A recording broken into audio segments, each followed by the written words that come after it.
Hi students, welcome to Subhash Thakur. Welcome all of you. Now first of all congratulations and welcome to class 11. आप लोगों का हार्दिक अभिनंदन है class 11th के अंदर.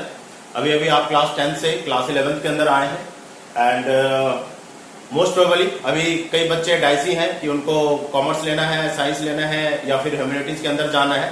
ओवरऑल जो भी आपका डिसीजन होगा वो तो आप करोगे, बट मैं आपका अकाउंट्स टीचर. अगर जो बच्चे कॉमर्स स्ट्रीम लेते हैं तो उसमें मैं अकाउंट जो सब्जेक्ट है, accountancy is the one of the most important subject मायने रखता है ये सब्जेक्ट. और जो कॉमर्स का जो एक पिलर बोला जाए या फिर आप बैकबोन कह सकते हो, तो accounts as a subject this is the backbone of your commerce stream. So मैं आपका accounts sir, my introduction Subhash Thakur. I am the MCom, MPhil, BCom honours and I am teaching from the last 20 years. मैं लास्ट 20 साल से इस subject को पढ़ा रहा हूँ, दैट इज अकाउंट्स को मैं पढ़ा रहा हूँ लास्ट 20 years से across the Delhi. And I have taught around 5000 students in my career. अभी तक मैंने 5000 से ऊपर बच्चे पढ़ा रखे होंगे अपने करियर के अंदर. 5000 स्टूडेंट्स का मतलब है because I teach I taught in many institutions, many schools. So कोशिश करूंगा मैं आपको इस सब्जेक्ट की जो है अच्छी तरीके से पकड़ बना पाऊं, अच्छी तरीके से आपको इस सब्जेक्ट में समझा पाऊं. तो बच्चे बिकॉज क्लास 11th में आप आए हो तो मैं आपको पहले इंट्रो दे दूं कि क्लास 11th के अंदर आपने कितने 5 सब्जेक्ट होते हैं. आपको 5 सब्जेक्ट पढ़ने हैं. उस 5 सब्जेक्ट के अंदर बिकॉज सबसे पहले मैं अपना सब्जेक्ट का ही नाम रखूंगा अकाउंट्स. बिकॉज कॉमर्स स्ट्रीम के अंदर जैसे बच्चा आता है तो उसका जो सबसे मेन सब्जेक्ट हो जाता है वो अकाउंट्स हो जाता है. एंड मैथ्स भी है, नाउअडेज मैथ्स भी है. सो आपको 5 सब्जेक्ट पढ़ने हैं. पहला अकाउंट्स है, देन सेकेंड में आपका मैथ्स है. मैथ्स के साथ आप जो बच्चे मैथ्स नहीं लेना चाहते आईपी ले सकते हैं, देन पीई ले सकते हैं, that is a physical education ले सकते हैं. That depend upon the school to schools, क्या आपको क्या सूट करता है. कई बच्चे कंप्यूटर साइंस भी रखते हैं, some one the computer science also, CS also. तो यहाँ पे ऑप्शन है आपके पास, मैथ्स है, आईपी है, फिजिकल एजुकेशन है एंड कंप्यूटर साइंस है. थर्ड सब्जेक्ट आप पढ़ोगे that is also important, that is your business studies. ये भी आपका एक नया सब्जेक्ट है. फोर्थ सब्जेक्ट आप पढ़ोगे क्लास 11th में आके, that is your economics. And जो फिफ्थ आपका सब्जेक्ट है वो आप पढ़ोगे इंग्लिश. तो ये टोटल 5 सब्जेक्ट है आपके. और अगर आप एडिशनल लेना चाहते हो, अगर मैथ्स आपका मेन हो जाता है तो then you can opt in any 3 subject के अंदर, that is IP, informatic practice, physical education या कंप्यूटर साइंस में आप कोई भी एक सब्जेक्ट एडिशनल अगर रख सकते हो अगर आपके स्कूल में अगर ये ऑप्शन है. एंड अगर आप इनमें से किसी एक को मेन अगर ले लेते हो तो आप मैथ्स को भी एज एडिशनल सब्जेक्ट में आप रख सकते हो. तो ये क्लास 11th का आपका कोर्स कुरिकुलम है. ये कोर्स है, इतने सब्जेक्ट है आपके. बिकॉज मैथ्स आपने ऑलरेडी पहले से पढ़ रखा है, कंप्यूटर का नॉलेज आजकल तो हर बच्चे को होता ही होता है. मैथ्स आपने पहले से पढ़ रखा है, इंग्लिश भी आपने पहले से पढ़ रखा है. इकोनॉमिक्स का सम पार्ट, कुछ पार्ट इकोनॉमिक्स का जो है आपने क्लास 10th में इकोनॉमिक्स का भी कुछ पार्ट पढ़ा हुआ है. जैसे इकोनॉमिक्स में स्टैट्स आता है, स्टैट्स आपने क्लास 9, 10th के अंदर पढ़ा हुआ है. ठीक है. बिजनेस स्टडीज जो सब्जेक्ट है ये भी आपके लिए एक नया सब्जेक्ट है, मगर बिजनेस स्टडीज के बारे में भी थोड़ा बहुत जो है नॉलेज हो जाता है कि कंपनी क्या होता है. थोड़े बहुत नॉलेज है, बहुत ज्यादा नॉलेज नहीं है. But as per our accounts, as per the subject accounts आपका एक ऐसा सब्जेक्ट है जिसको आपने ना इससे पहले कभी डील किया है, ना कभी आपने स्टडी करा है, और न ही आपको इसके बारे में कुछ पता है, कुछ आइडिया है कि हमें इसके अंदर क्या करना होता है. सो अकाउंट्स एक प्रॉपर एक सब्जेक्ट है, like the other subject physics, chemistry, mathematics, English. ठीक है, business studies, economics. So accounts is also a subject. ये आपका एक सब्जेक्ट है और इसके अंदर हमें क्या करना होता है, कैसे करना होता है, क्या क्या चीजें करेंगे. जैसे बच्चा क्लास 10 से 11th में आता है एंड कॉमर्स अगर वो सब्जेक्ट ऑप्ट करता है, तो उसके माइंड में जरूर होता है कि हमें अकाउंट्स पढ़ना है. और अकाउंट्स को लेकर उनके अंदर बहुत ज्यादा क्रेज भी रहता है कि बस हम तो 11th में आ गए और अकाउंट्स करना चालू कर देंगे जी, हम तो अकाउंट्स करना स्टार्ट कर देंगे. बट हम इतना जल्दी अकाउंट्स को करना स्टार्ट नहीं कर सकते हैं. अकाउंट्स को प्रैक्टिकल जाते जाते, न्यूमेरिकल क्वेश्चंस को सॉल्व करते करते, या हम उसे कह सकते हैं अकाउंट्स की प्रैक्टिस करने के लिए हमें बहुत सारे कॉन्सेप्ट्स, बहुत सारे अकाउंट्स के टर्मिनोलॉजी जो टर्म्स वगैरह है, उन सबको हमें पहले पढ़ना पड़ेगा, उन सबको पहले हमें समझना पड़ेगा. और जैसे जैसे हम उन चीजों को पढ़ेंगे समझेंगे तब जाके फिर हम अकाउंट्स कर सकते हैं। जैसे मैं आपको एक छोटा सा मैं एग्जांपल बता देता हूं। सपोज यहां पे मैं एक वर्ड यूज कर रहा हूं डेटर, ठीक है। अकाउंट्स के अंदर एक बहुत इंपॉर्टेंट वर्ड यूज होता है डेटर। अब आपको यही नहीं पता डेटर होता क्या है। इसी तरीके से बहुत सारे वेरियस वर्ड है, डेटर है, इनकम है, रेवेन्यू है, कैपिटल है, ड्राइंग है, ठीक है। There are the many various new words. बहुत सारा आपके पास यहाँ पे नए वर्ड्स आएंगे जिनको आपको एक्सप्लोर करना पड़ेगा, जिनको आपको समझना पड़ेगा, सीखना पड़ेगा। सो पहले आपको थ्योरेटिकली पार्ट्स आपको पहले कवर करने पड़ेंगे, सारे पहले टर्म्स वगैरह को आपको क्लियर करने पड़ेंगे, डेफिनेशन आपको हर चीज का समझना पड़ेगा, अकाउंट्स के आपको कॉन्सेप्ट अच्छी तरीके से समझना पड़ेगा। एंड आफ्टर दैट उसके बाद जाके फिर हम अकाउंट्स के प्रैक्टिकल पोर्शन में आएंगे और फिर आप अकाउंट्स का प्रैक्टिस कर पाओगे। ठीक है बच्चे, थोड़ा सा मैं आपको बता दूं, आपका जो हर पेपर ही सब्जेक्ट जो है आपका वो 100 मार्क्स ईच है। But as per because I am your accounts teacher, मैं अकाउंट्स टीचर हूं, तो मैं सिर्फ आपके अकाउंट्स के बारे में ही बात करूंगा। बाकी जो सब्जेक्ट है आपका इंग्लिश है, मैथ्स है, ठीक है। बाकी जो अदर सब्जेक्ट है वो आपके बाकी जो अदर टीचर्स है, जो अदर सब्जेक्ट टीचर्स है, वो आपको ज्यादा बेटर समझा पाएंगे। मैं अकाउंट्स के बारे में आपको ज्यादा बेटर समझा सकता हूं, अकाउंट्स के बारे में ज्यादा समझा सकता हूं कि इसमें क्या आ सकता है, कैसे क्वेश्चन पैटर्न होते हैं। बाकी अदर सब्जेक्ट के लिए आपको अदर टीचर्स मिलेंगे ही, वो आपको पूरा डिटेल बताएंगे। बच्चे आपको मैं बता दूं, अकाउंट्स का जो पेपर है, अगर हम बात करें यूटीज वगैरह में, तो जो भी 40 मार्क्स के यूटीज होते हैं, कभी 25 मार्क्स के यूटीज होते हैं, इस तरह के यूटीज तो होते ही रहेंगे। बट ओवरऑल जो अकाउंट्स का आपका जो टोटल जो है 100 मार्क्स का आपका पेपर बनता है। अकाउंट्स के अंदर 100 मार्क्स का पेपर बनता है, आपको पता ही होगा। ये 100 मार्क्स फॉर द क्लास 11, इसको दो पार्ट में डिवाइड किया गया। द 80 कहने को हम इसे कहते हैं theoretical and 20 that is your practical. इस तरीके से आपके टोटल अकाउंट्स को दो पार्ट में डिवाइड कर दिया गया बच्चे। 80 मार्क्स का थ्योरेटिकल जो पेपर स्कूल्स वाले लेंगे, एंड 20 मार्क्स का आपका प्रैक्टिकल होता है। अब ये प्रैक्टिकल में क्या होता है मैं आपको पहले यहाँ पे क्लियर कर दूं। प्रैक्टिकल के अंदर क्या होता है, प्रैक्टिकल में आपके यहाँ पे 12 नंबर का एक प्रैक्टिकल एग्जाम होता है। It is a practical exam. Practical exam का मतलब है आपको 2 या 3 क्वेश्चन अकाउंट से रिलेटेड दिए जाएंगे। वो 2 या 3 क्वेश्चन क्या होंगे अभी बात की बात है, अभी मैं आपको सिर्फ इंट्रोडक्शन दे रहा हूं। सो वो 12 मार्क्स का आपका एक प्रैक्टिकल एग्जाम होगा। 4 मार्क्स का आपको एक फाइल जो है अपने टीचर को सबमिट करना पड़ेगा। This is known as project, इसे हम प्रोजेक्ट कहते हैं। आपने क्लास 9, 10th में भी प्रोजेक्ट सबमिट किया अपने कंसर्न टीचर को, अपने कंसर्न सब्जेक्ट के टीचर को। आपने जो है 10th में भी अपने प्रोजेक्ट फाइल सबमिट किया, जैसे आपने एसएसटी का सबमिट किया होगा, मैथ्स का सबमिट किया होगा, इंग्लिश का भी सबमिट किया होगा। इसी तरीके से क्लास 11th में भी आपका 4 मार्क का आपका जो है प्रोजेक्ट आता है। प्रोजेक्ट आपको एक बनाने पड़ते हैं, कैसे बनाने पड़ते हैं I will guide you later. And 4 marks का आपका एक वाइवा होता है। 4 marks, this is the voice viva, ठीक है। एक वाइवा 4 मार्क्स का वाइवा होता है, और वो वाइवा जब कुछ टाइम आप पढ़ लोगे अकाउंट्स के बारे में, तो जो आपके टीचर है वो आपसे कुछ ओरली क्वेश्चंस आपसे पूछेंगे, ठीक है। एक इंटरव्यू टाइप का होता है। जो सब्जेक्ट कंसर्न है, जो सब्जेक्ट टॉपिक है, जो सब्जेक्ट आप पढ़ रहे हो उससे रिलेटेड आपसे 4 या 5 या 6 या 8 या 10 क्वेश्चंस आपसे पूछेंगे, और आपके जजमेंट, आपके आंसर के अकॉर्डिंगली फिर आपके एवल्यूएशन की जाती है, और उसके अकॉर्डिंगली आपको मार्क्स दिए जाते हैं। तो बच्चे ये तो 20 मार्क्स का प्रैक्टिकल की कहानी हो गई, जिसमें 12 मार्क्स का प्रैक्टिकल एग्जाम होगा। जैसे एग्जाम होता है नॉर्मल वैसे एग्जाम होंगे। 4 मार्क्स का आपका फाइल का नंबर जुड़ा होता है इसके अंदर, जो आपको एक अट्रैक्टिव फाइल बनाना होता है। आपको टॉपिक दे दिया जाता है, आपको प्रोजेक्ट का टॉपिक दे दिया जाता है, और उस टॉपिक पे आपको एक फाइल प्रिपेयर करना पड़ता है। एंड 4 मार्क्स का आपका वाइवा होता है, जो अभी मैंने बता दिया। This is the one type of interview, your interaction between the teacher and the student. एक इंटरेक्शन होता है स्टूडेंट एंड टीचर के बीच में, तो वो 4 मार्क्स का आपका वाइवा लिया जाएगा। So this is your 20 marks, the history about the 20 marks. Now what about the 80 marks. बच्चे मैं आपको बता दूं, यह 80 मार्क्स में भी जो है as per the CBSE guidelines, इसको भी 2 पार्ट में डिवाइड कर दिया गया है। और वो 2 पार्ट है आपका, that is 20 marks and 60 marks. जो 20 मार्क्स है, this is known as objective types, objective type questions.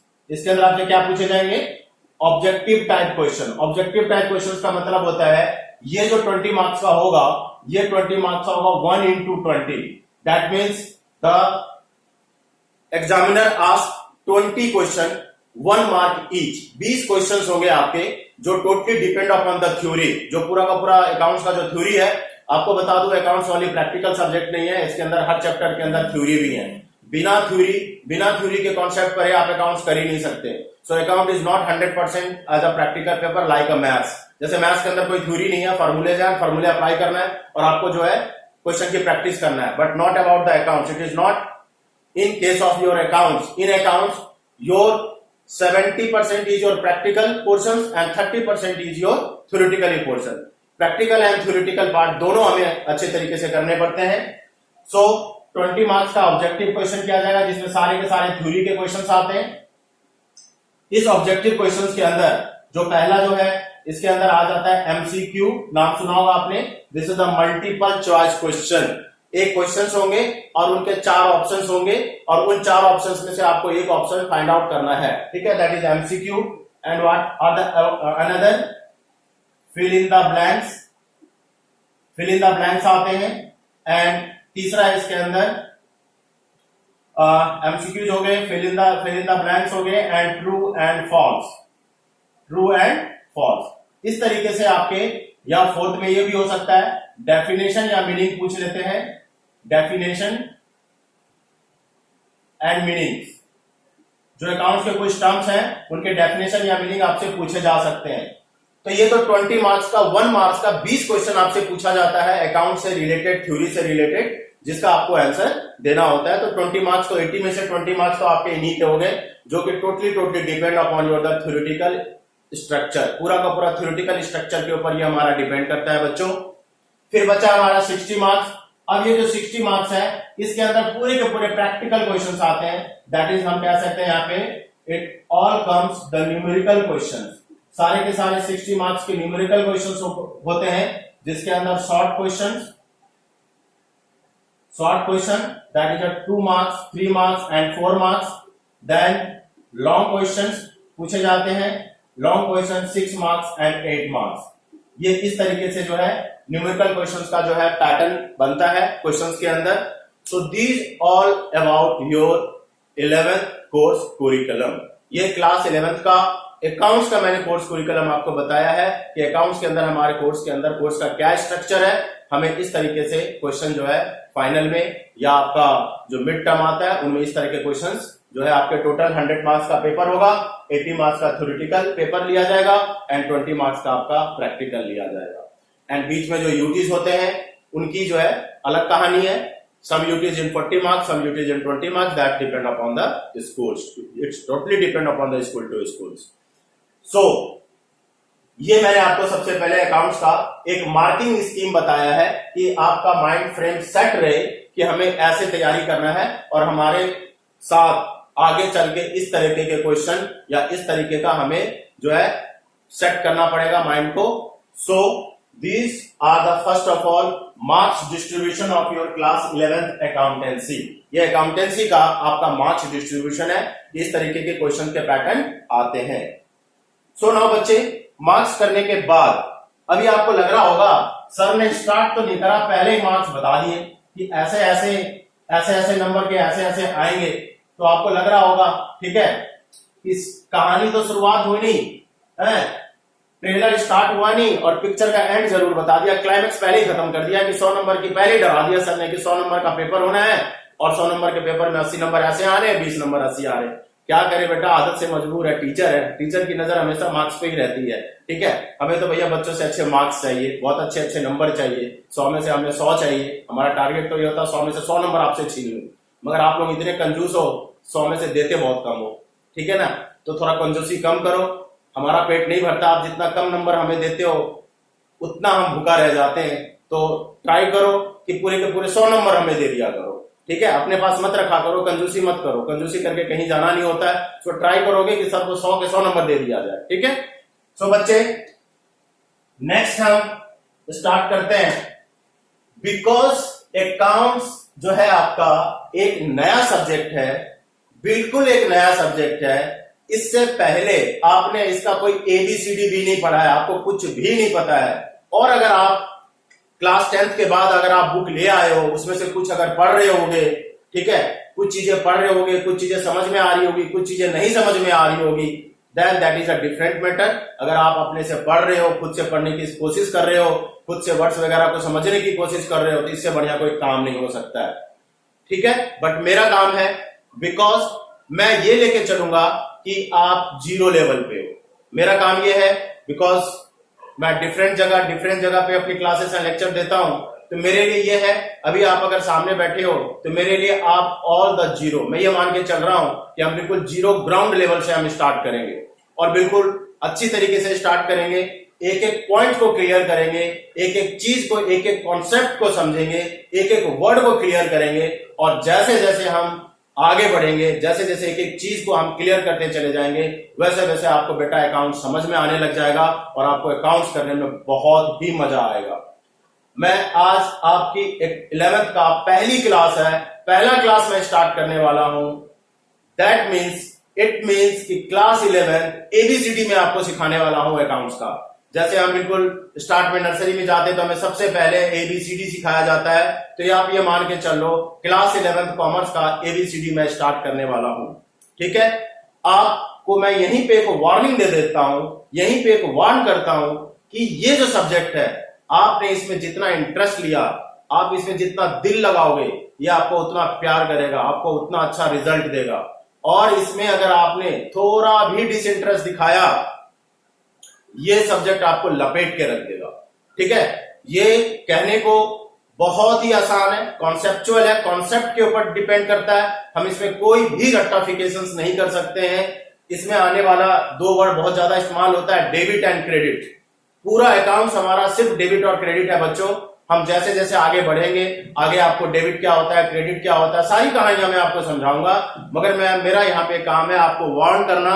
आप पहले दिन से अलर्ट हो जाओ, विवेयर हो जाओ कि अकाउंट्स को हमें अच्छी तरीके से समझना है और हर स्टेप को 1 बाय 1 समझना है, तभी आपको मजा भी आएगा, करने में भी इंटरेस्ट लगेगा और आप इस सब्जेक्ट में अच्छा कर सकते हो। बिकॉज ऑफ, क्योंकि ये आपका एक बिल्कुल नया सब्जेक्ट है, तो आप एक बिल्कुल ब्लैंक सीडी हो। मेरे लिए आप क्या हो, अभी बिल्कुल ब्लैंक सीडी हो, वो सीडी जिसके अंदर अभी कुछ भी फीड नहीं किया गया है। तो अब मेरा काम है उस सीडी के अंदर सारी चीजें अकाउंट से रिलेटेड फीड करना, और आपका काम है, आप एक ब्लैंक सीडी हो तो उस ब्लैंक सीडी के अंदर एक एक चीज को स्टोर करना अभी से स्टार्ट कर दो। क्योंकि जितना आप कॉन्सेप्चुअल कॉन्सेप्ट अकाउंट्स का स्ट्रॉन्ग करोगे, जितना थ्योरेटिकली पार्ट स्ट्रॉन्ग करोगे, उतना आपका अकाउंट स्ट्रॉन्ग होगा। कैसे होगा? नाउ द लेट्स, हम स्टार्ट करते हैं बच्चे। ओके बच्चों, तो अकाउंट्स को समझने के लिए, क्योंकि आपने सब्जेक्ट ले लिया और सब्जेक्ट लेते ही आपके माइंड पे कैलकुलेशन में अभी से बहुत सारी खिचड़ी पकड़ी होगी कि सर हमने अकाउंट्स तो ले लिया, हमें अकाउंट्स तो करना ही करना, बड़ा मजा आएगा अकाउंट्स करने में, बड़ा मजा आएगा, ठीक है। अकाउंट्स में क्या करेंगे, आपके अंदर भी बहुत ज्यादा क्रेजीनेस होगा, अरे अकाउंट सब्जेक्ट ले लिया, अकाउंट्स में तो ये करना है, वो करेंगे, ऐसा अकाउंट बनता है, बैलेंस शीट बनता है, प्रॉफिट लॉस बनता है। आपने कुछ कुछ नए नए वर्ड वगैरह सीख लिया होगा, या कुछ अपने सीनियर के साथ जो है रह के या उनसे बात करके कुछ कुछ वर्ड आपको पता चल गया होगा। मगर सबसे पहले मैंने आपको बताया था, बिल्कुल हम ग्राउंड रूट से, बिल्कुल ग्राउंड से 0 लेवल से हम स्टार्ट करेंगे और पहले हम इसको समझने की कोशिश करेंगे कि अकाउंट है क्या वाकई में और इसके अंदर हमें करना क्या। अब ये जो हमारा अकाउंट्स है, जो आपको करना है, सबसे पहले बच्चे हम इसका देखते हैं कि इसकी हमारी लाइफ में जरूरत ही क्यों पड़ गई। ऐसा क्या है ये कि फिजिक्स है, केमिस्ट्री है, जैसे मान लो सपोज हम फिजिक्स की स्टडी करते हैं, तो आपको पता है फिजिक्स की स्टडी क्यों किया जाता है। फिजिक्स आपने पढ़ लिया तो फिजिक्स का हमारे लाइफ में क्या यूज है। हर सब्जेक्ट का अपने लाइफ में कोई ना कोई यूज है। फिजिक्स का क्या यूज है, फिजिक्स जो है जितने भी बिल्डिंग इंजीनियरिंग के अंदर वो काम आता है, ज्यादातर रोड बनना, बिल्डिंग बनना, ब्रिज बनना, उनके अंदर फिजिक्स की जो है एप्लीकेशन अप्लाइड होती है। केमिस्ट्री पढ़ रहे हो, केमिस्ट्री का क्या रूल है, जितने भी केमिकल्स से रिलेटेड जो भी चीजें हैं, कलर बनना, पेंट बनना, जो केमिकल्स है उससे रिलेटेड जो भी चीजें होता है वो केमिस्ट्री में पढ़ाया जाता है। बायोलॉजी में जितने भी मेडिसिन वर्ड से रिलेटेड चीजें हैं वो बायोलॉजी में पढ़ाया जाता है। ये सारे अपने अपने सब्जेक्ट्स के अपने अपने जो है, उन सबका अपना अपना एक बेनिफिट है पढ़ने का, या फिर उनके पीछे कोई ना कोई पर्पज है उनको स्टडी करने का। अब अकाउंट्स में क्या पर्पज है, अकाउंट्स को हम क्यों स्टडी करते हैं, हम इसको एक बहुत छोटे से बढ़िया से एग्जांपल लेके समझाता हूं, ठीक है। वो एग्जाम्पल है, तभी आपको समझ में आएगा कि हम क्यों अकाउंट्स करते हैं। हम एक एग्जाम्पल लेते हैं कि मिस्टर ठाकुर एक बिजनेस अपना स्टार्ट करना चाहते हैं, ठीक है, और उन्होंने अपना एक बिजनेस स्टार्ट किया मोबाइल का, ठीक है, उन्होंने एक अपना मोबाइल का दुकान खोला, ठीक है, mister Thakur, my self Subhash Thakur, ठीक है। सो आप लोग भी अपने अपने माइंड पे सेट कर लो, हर कोई अपना आपको बिजनेस मान लो कि जो है, जिसका नाम सिद्धार्थ है सिद्धार्थ कंपनी, जिसका नाम अरुण है अरुण कंपनी, जिसका नाम मनन है वो मनन एंड कंपनी। तो जितनी भी स्टूडेंट है अपना अपना नाम से सोचो कि हमने बिजनेस स्टार्ट करना है और छोटा स्टार्ट करना है। अभी फिलहाल हम छोटे से ही स्टार्ट करेंगे, सीधा धीरू भाई अंबानी या सीधा हम विप्रो कंपनी खोल के या फिर सीधा डायरेक्ट गूगल खोल के नहीं बैठेंगे। हर कोई अपना स्टार्टअप जो होता है अपने लेवल से स्टार्ट करता है। So now mister Thakur mobile का एक शॉप खोलना चाहते हैं, मोबाइल का एक बिजनेस करना चाहते हैं, ठीक है। तो मोबाइल का बिजनेस करने के लिए अब उनको क्या क्या चाहिए, एक दुकान चाहिए, कुछ मोबाइल चाहिए, ठीक है ना, और बिल्डिंग प्रीमिसेस वगैरह चाहिए। ये सब कुछ चीजें नेसेसिटी चीजें होती है जो बिजनेस के लिए हमें चाहिए। बट नेसेसिटी नहीं है कि आप पहले बिल्डिंग अरेंज करो, फिर फर्नीचर लेके आओ, फिर आपके पास सिर्फ एक चीज है तो आप उन सब से सब चीजें खरीद सकते हो, और वो चीज है कैश और बैंक बैलेंस। अगर इंसान के पास कुछ ना हो, ना लैंड हो, ना बिल्डिंग हो, ना फर्नीचर हो, ना मोबाइल हो, कुछ नहीं हो, बट अगर उसके जेब में पैसा है, अगर उसके बैंक बैलेंस में पैसा है, तो वो अपना बिजनेस स्टार्ट कर सकता है, अपना बिजनेस स्टार्टअप कर सकता है। जो जैसा बिजनेस करना चाहता है उसके लिए उतनी पैसे की रिक्वायरमेंट है बेटा। मैं ये नहीं बोलूंगा कि भैया सीधा 10 लाख से बिजनेस स्टार्ट होगा। कुछ काम 10 लाख से स्टार्ट हो जाता है, कुछ काम 10,000 से स्टार्ट होता है, और कुछ काम सिर्फ 1,000 से स्टार्ट हो सकता है। Depend upon the business capital requirement, कि बिजनेस की स्ट्रक्चर कितना बड़ा है उसके हिसाब से पैसे की रिक्वायरमेंट देखी जाती है। फॉर एन एग्जाम्पल, अगर एक रोड साइड में एक चाय वाला है, वो भी एक बिजनेस कर रहा है, एक चाय बना के वो चाय बेच रहा है दिन भर के अंदर, तो वो भी एक बिजनेस कर रहा है। और रिलायंस अगर पेट्रोल बेच रहा है तो वो भी एक बिजनेस कर रहा है, मगर दोनों में जमीन और आसमान का फर्क है। रिलायंस का जो पेट्रोल बेच रहा है उसकी कैपिटल स्ट्रक्चर उसके अकॉर्डिंगली करोड़ों में है, मगर एक रोड साइड में जो चाय वाला जो चाय बेच रहा है उसकी कैपिटल स्ट्रक्चर, उसकी मनी की रिक्वायरमेंट उसके अकॉर्डिंगली 500 से 1000 रुपया ही काफी है, ठीक है। तो ये माइंड पे लेके नहीं चलना है हमें। मैंने एक एग्जांपल समझाना था आपने कि मिस्टर ठाकुर अपना एक मोबाइल का दुकान स्टार्ट करना चाहते हैं और उसको ये लगता है उसके जेब में 10 लाख रुपया है, तो वो ₹10 लाख से अपना बिजनेस उन्होंने स्टार्ट कर दिया। अब देखना बेटा अकाउंट्स का रोल, ₹10 लाख रुपया बिजनेस में ला दिया, बिजनेस में 10 लाख रुपया ले आके बोला भाई आप मुझे बिजनेस करना है, 10 लाख रुपया मेरे जेब में है, मुझे बिजनेस करना है और मोबाइल का बिजनेस करना है, ठीक है। अब ये जो 10 लाख रुपया बच्चे उसने जो बिजनेस में इन्वेस्ट किया, यहीं से आपका एक नया वर्ड जो मैं बाद में भी आपको डिटेल में बता दूंगा, इस पैसे को हम कैपिटल कहते हैं। क्या कहते हैं? कैपिटल। तो कैपिटल वो होता है जिससे बिजनेस स्टार्ट की जाती है, जिस पैसे को बिजनेस में इन्वेस्ट किया जाता है बिजनेस को स्टार्ट करने के लिए। So there first word of your accountancy is a capital, जिसे हम हिंदी में पूंजी भी कहते हैं। हम हिंदी में से क्या कहते हैं? नाम सुना होगा, पूंजी कहते हैं हम इसे।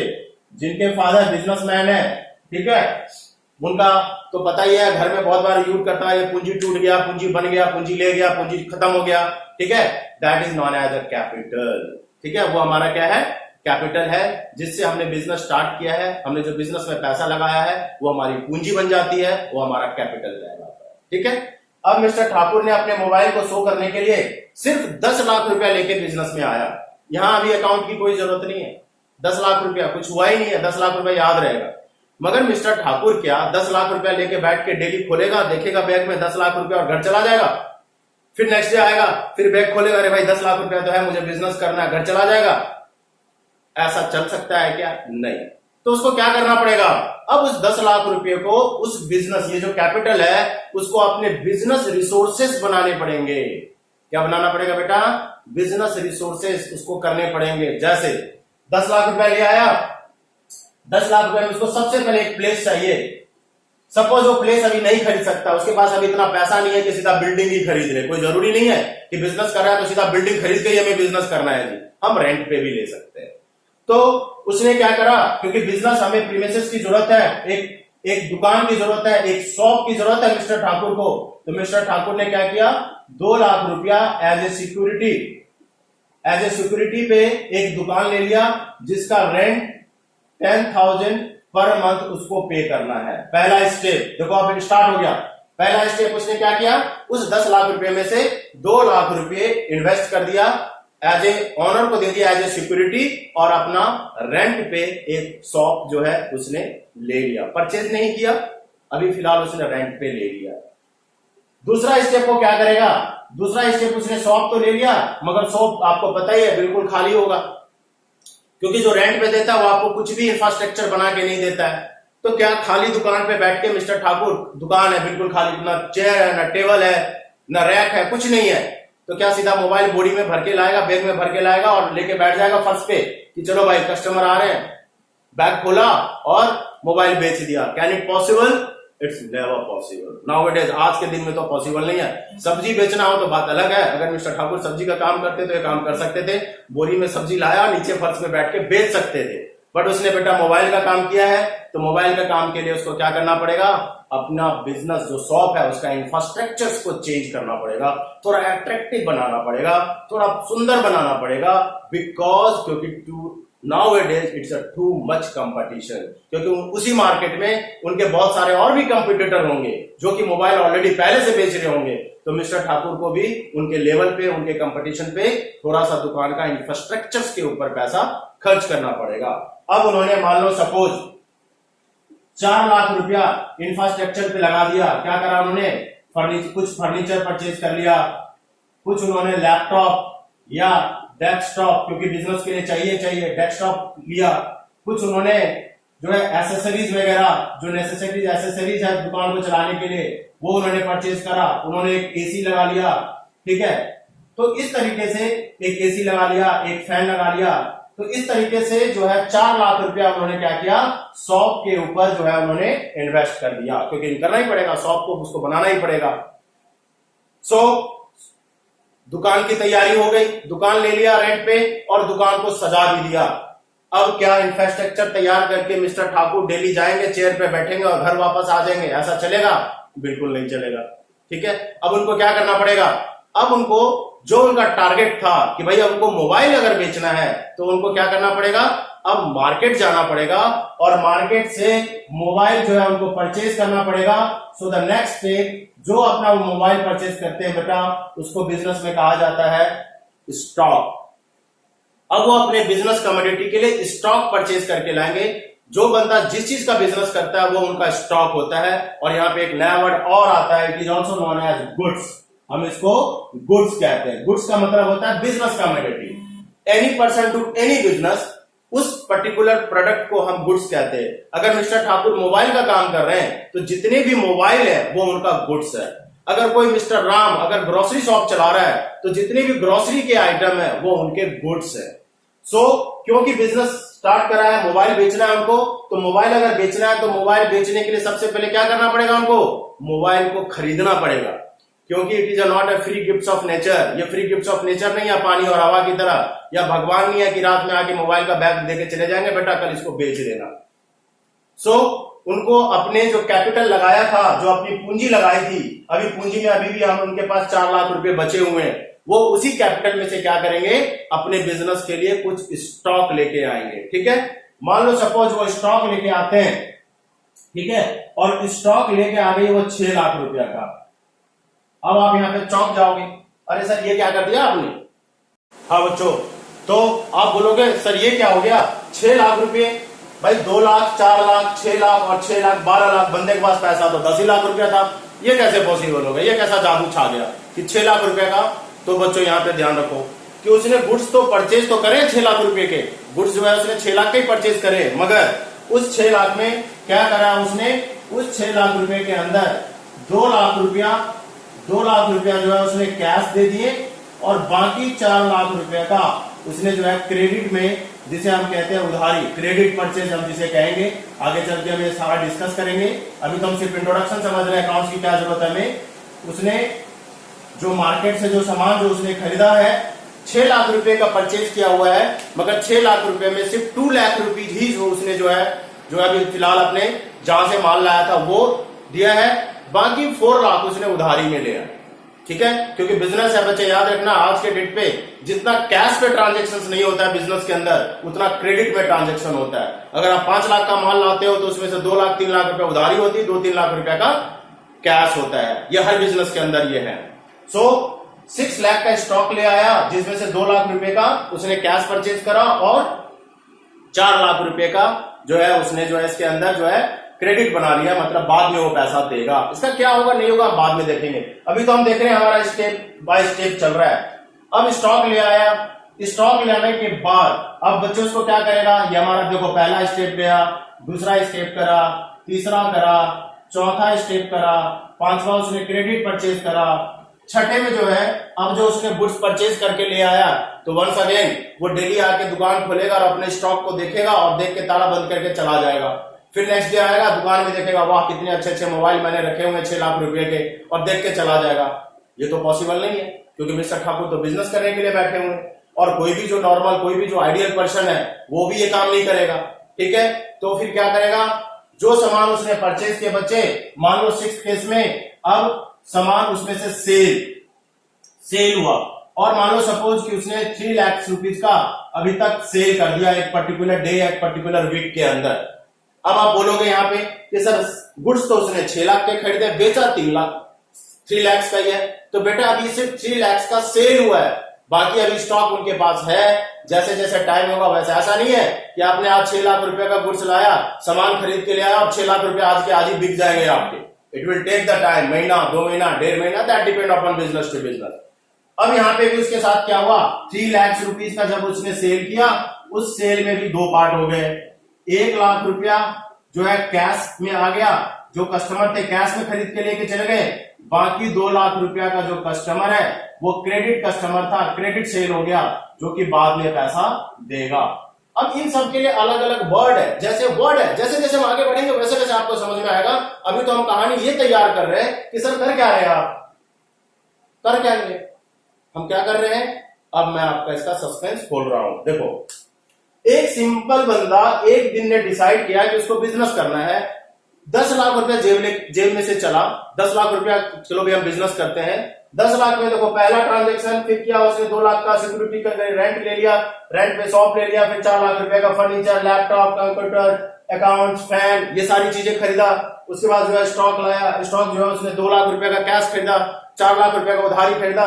अब इस 4 लाख रुपए उधारी में 10 कस्टमर हो सकते हैं, 10 जगह से लाया होगा, सैमसंग से लाया होगा, आईफोन से लाया होगा, अलग अलग डीलर से लेके आए होंगे, उसके लिस्ट यहाँ पे होंगे कि उनको 10 डीलर को पैसा देना है।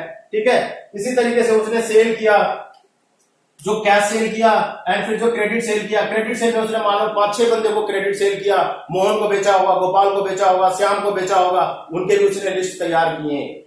सो एक 10 लाख रुपए से बंदे ने बिजनेस स्टार्ट किया, मगर आस्ते आस्ते क्या हो रहा है बिजनेस के अंदर, हम क्या देख रहे हैं कि बिजनेस के अंदर ट्रांजेक्शन्स की लाइन लगती चली जा रही है। क्या लगती चली जा रही है बच्चे, लाइन लगती चली जा रही है।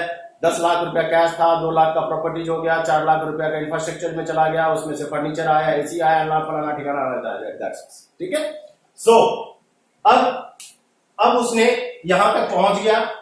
अब उसका डेली का काम क्या होगा, जब उसने सारी चीजें लगा दी है, सब कुछ कर दिया, अब उसका देखो ध्यान से देखना, अब उसका डेली का काम क्या होगा, वो अपने दुकान में जाएगा, फर्स्ट डे जाएगा, और फर्स्ट डे बिजनेस में जैसे बैठेगा बेटा 20 से 30 ट्रांजेक्शन। अब यहाँ पे एक वर्ड आ गया आपके लिए, ट्रांजेक्शन।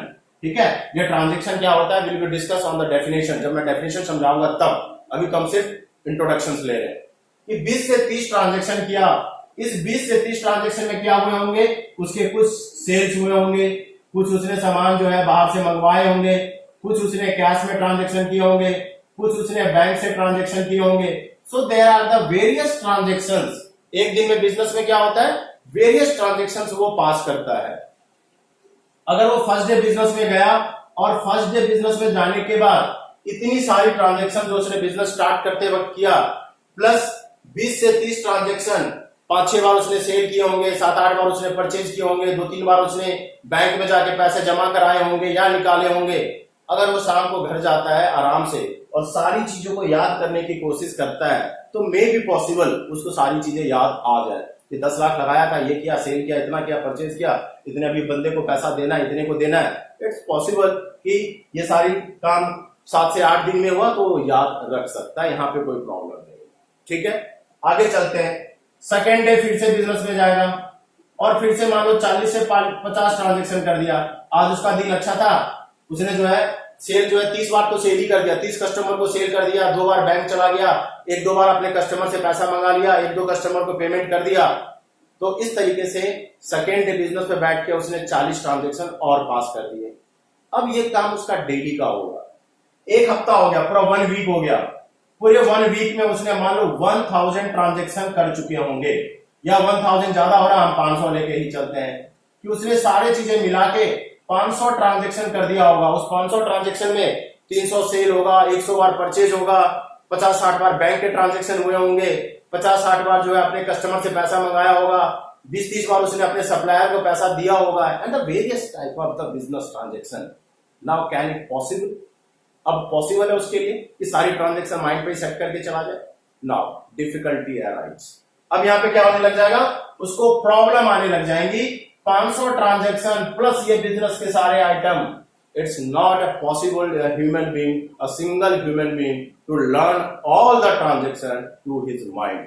सारी चीजें माइंड पे रख ले, ये किसी के लिए पॉसिबल नहीं है।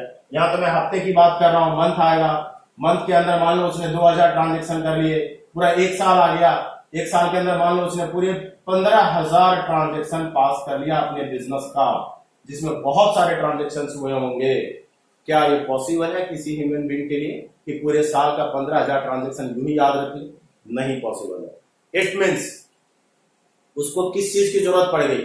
अब देखो यहाँ पे आ रहा है हमारा मेन रोल। ये सारे ट्रांजेक्शन वो करते जा रहा है, माइंड पे चीजें नहीं सेट करके बैठ सकता है। तब यहाँ पे उसको एक, मान लो सपोज कि उसको अपनी साल की प्रॉफिट निकालनी है कि भाई मैंने पूरे साल भर बिजनेस करा, 10 लाख रुपए लेके बैठा था, अब मेरे पास कितना है, कितना आना है, कितना मुझे देना है, कितना मैंने बैंक से लोन लिया, कितना मुझे इंटरेस्ट पे करना है, कितने सप्लायर को पैसा देना है, कितने कस्टमर से पैसा लेना है। क्या ये पॉसिबल है without proper maintaining a record? It's never possible. It means कि हमें क्या जरूरत पड़ गई, ये जो जितने भी बिजनेस ट्रांजेक्शन और डेली जाके अपने बिजनेस में पास करता है, उन सारे ट्रांजेक्शन को वो माइंड पे सेट करके नहीं चल सकता है। सारा का सारा रिकॉल वो पूरी ताकत लगा दे, साल के एंड में बैठ के अपनी प्रॉफिट लॉस नहीं निकाल सकता है, क्योंकि सारा कंफ्यूज हो जाएगा। अगर उसने एक भी कस्टमर भूल गया कि मुझे कस्टमर से 50,000 रुपया लेने थे, तो वहीं पे 50,000 का उसका चूना लग गया, या कहीं भूल गया किसी पार्टी को उसको 20,000 रुपया देने थे और वो पार्टी फोन करता है, भाई साहब मेरे पेमेंट तो कर दो, क्या बात है दे नहीं रहे हो? तो बोलेगा कब का पेमेंट भाई, कब का देना है? आपस में लड़ेंगे, रिलेशन खराब होंगे। दैट मीन्स ये जो हमारे बिजनेस ट्रांजेक्शन हो रहे बेटा, हम इसको एब्रिविएशन वर्ड यूज करते हैं, बीटी। बिजनेस ट्रांजेक्शन जो हो रहे हैं, इन बिजनेस ट्रांजेक्शन को हमें एक प्रॉपर सिस्टमैटिक वे से रिकॉर्ड करने की जरूरत पड़ गई। हमें एक सिस्टम की जरूरत पड़ गई, और उसी सिस्टम को कहते हैं हम अकाउंट्स। क्या कहते हैं हम? अकाउंट्स। सिस्टम को करने को कहते हैं अकाउंट्स, और पूरे सिस्टम को कहेंगे accountancy. That means we need a proper system to record all business transactions. ठीक है, इन्हीं सारे सिस्टम को एक प्रॉपर सिस्टमेटिक वे से हमें रिकॉर्ड करना है, एक अच्छे तरीके से। ऐसे नहीं कि रजिस्टर ले लिया, लिख दिया सेल और परचेज, कभी 5 दिन में मूड किया, कभी लिख दिया, कभी नहीं लिखा। एक प्रॉपर सिस्टम चलेगा, कब माल कहां से आया, उसकी पर्ची, इसका इनवॉइस बिल, उनका कैश मेमो, किस किस को आपने माल बेचा, उसका मेमो, उसका कैश, उसका जीएसटी, डिफरेंट टाइप्स ऑफ, ठीक है, ट्रांजेक्शंस होते हैं। उन सारे ट्रांजेक्शंस को हमें एक सिस्टमेटिक वे में रिकॉर्ड करने की जरूरत पड़ती है, और बेटा उसी सिस्टमेटिक वे को सीखने के लिए आपको अकाउंटेंसी पढ़ना पड़ता है। क्या करना पड़ता है? ये जो सारे जो ट्रांजेक्शंस मैंने आपको पीछे लिख के दे दिए हैं, इन्हीं सारे सिस्टम को हमें एक प्रॉपर वे में रिकॉर्ड करना है, इन प्रॉपर सिस्टम पे लेके आना है, और उसी प्रॉपर सिस्टम को, इंफ्रास्ट्रक्चर्स को, इन बिजनेस ट्रांजेक्शंस को रिकॉर्ड करेंगे, और उन्हीं सिस्टम को हम कहते हैं अकाउंटेंसी। हम उसे कहते हैं अकाउंटेंसी। और जब हम इनको रिकॉर्ड करते हैं, जब हम उनको प्रॉपर प्रैक्टिस में रिकॉर्ड करते हैं इन सारे ट्रांजेक्शन को, तो हम उसे कहते हैं अकाउंट्स। क्या कहते हैं बच्चे? अकाउंट्स। तो यहां पे आपका पहला ही क्वेश्चन, पहला दिन का ही क्वेश्चन होता है, जो हर टीचर का काम होता है कि बच्चों को जरूर समझा दिया जाए कि what are the difference between accounts and accountancy. दोनों वर्ड एक ही लगता है, बच्चे सोचते हैं दोनों एक ही है, अकाउंट्स और अकाउंटेंसी एक ही है। नो, अकाउंट्स और अकाउंटेंसी में फर्क है। मैं अभी आपको बता देता हूं कि अकाउंट्स और अकाउंटेंसी में क्या फर्क है। अकाउंटेंसी क्या होता है? अकाउंटेंसी इज द, ये हमारा टोटल आपका सिस्टमैटिक वे है, ठीक है, एक पूरा सिस्टम है, बॉडी ऑफ नॉलेज है, बॉडी ऑफ नॉलेज माने पूरा नॉलेज देता है आपको हाउ टू रिकॉर्ड, क्या करना आपको, कैसे आपको रिकॉर्ड करना है। इसका डेफिनेशन मैं आपको दोनों का बिल्कुल आपको नोट्स दे दूंगा। अकाउंटेंसी एक सिस्टम है, एक पूरा सिस्टमेटिक बॉडी ऑफ नॉलेज है कि आपको अकाउंट्स कैसे करना है, किस चीज को कैसे रिकॉर्ड करना है, किस चीज को कैसे डील करना है, टैक्स है उसको कहां पे डील करोगे, सेल है उसको किस तरीके से डील करोगे, इनकम हुआ प्रॉफिट हुआ उसको कहां ले जाओगे। तो वो एक पूरा सिस्टमेटिक जो है बॉडी ऑफ नॉलेज है जो आपको बताता है कि आपको हमें ऐसे ऐसे ऐसे करना है। मगर जब हम उनको प्रैक्टिकल रिकॉर्ड करते हैं, जब हम उनको करने के लिए बैठ जाते हैं, तो हम उनको कहते हैं अकाउंट्स। तो जब करते हैं, इन ट्रांजेक्शन को रिकॉर्ड करते हैं, दैट इज अकाउंट्स। मगर जो वो रिकॉर्ड कैसे करते हैं, उसका जो नॉलेज हमें देता है, जहां से हमें नॉलेज मिलता है, हम उसको कहते हैं अकाउंटेंसी। इसका डेफिनेशन मैं दोनों के बीच में डिफरेंस में जरूर आपके साथ शेयर करूंगा। तो बच्चे, आज हमने सीखा, आज हमने पहला दिन, कुछ नहीं स्टार्ट हुआ, आज तो हमने इंट्रोडक्शन ही दिया है। आज हमने ये बताया कि हमारे लाइफ में अकाउंट्स की जरूरत ही क्यों पड़ी। अब आपको जहां तक मेरे को नहीं लगता है समझ में नहीं आया होगा, आपके सामने पूरा इंफ्रास्ट्रक्चर है। हमने देखा 10 लाख रुपए से हमने स्टार्ट किया और स्टार्ट करते करते कितने सारे चीजें होने लग गई। 10 लाख था, फिर सेल हुआ, फिर परचेज हुआ, फिर क्रेडिट हुआ, फिर कैश हुआ, फिर बैंक का ट्रांजेक्शन हुआ, फिर सेल हुआ, फिर सप्लायर हुआ, फिर टैक्स हुआ, फिर जीएसटी हुआ, फिर रेवेन्यूज हुआ, फिर इनकम हुआ। And there are the many transaction, many transactions which not possible to human being to record all the transaction in his mind. That means we need a system. हमें एक system की जरूरत पड़ गई। हम अपने प्रॉफिट लॉस निकालने के लिए कि हम कितना प्रॉफिट में जा रहे हैं या कितना लॉस में जा रहे हैं, we need a proper system and that proper system is known as accountancy and how to record this transaction is known as accounts. ठीक है बच्चे, ये आपका पहला दिन का सिर्फ अकाउंट्स को समझने का एक छोटा मैंने एग्जांपल लिया है। ठीक है, अब ये सिर्फ इंट्रो है। अब जैसे जैसे हम आगे बढ़ेंगे, ये तो अभी मैंने आपको नीड समझाया, हर टीचर का अपना अपना अलग अलग तरीका होता है समझाने का। अभी हम कोर्स के अंदर गए ही नहीं है। फ्रॉम द नेक्स्ट क्लास से आपकी मेन क्लास स्टार्ट होगा। आज तो हमने सिर्फ सीखा है बेटा कि अकाउंट्स होता है क्या और हमें जरूरत क्यों पड़ेगी। अब आपको पता चल गया होगा क्यों जरूरत पड़ी। ठीक है, आप सारे ट्रांजेक्शन को अपने माइंड में रख नहीं सकते हो। जीएसटी वीएसटी गवर्नमेंट लेके डंडा बैठ जाएगी, जीएसटी कहां जमा है जी, कितना फाइल किया, कितना नहीं फाइल किया।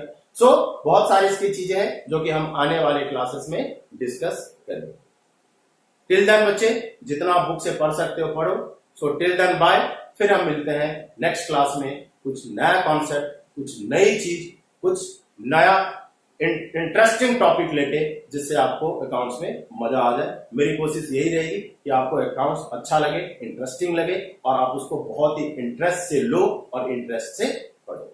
जितना आप इसके अंदर बढ़िया से, जितना आप अच्छे तरीके से इसको समझने की कोशिश करोगे, इतना आपको अकाउंट्स आस्ते आस्ते आसान लगेगा। और इससे अगर जहां भी थोड़े से डिसइंटरेस्ट हुए, फिर ये आपको परेशान कर देगा। ओके बच्चे, बाय। फिर मिलते हैं नेक्स्ट वीडियो में।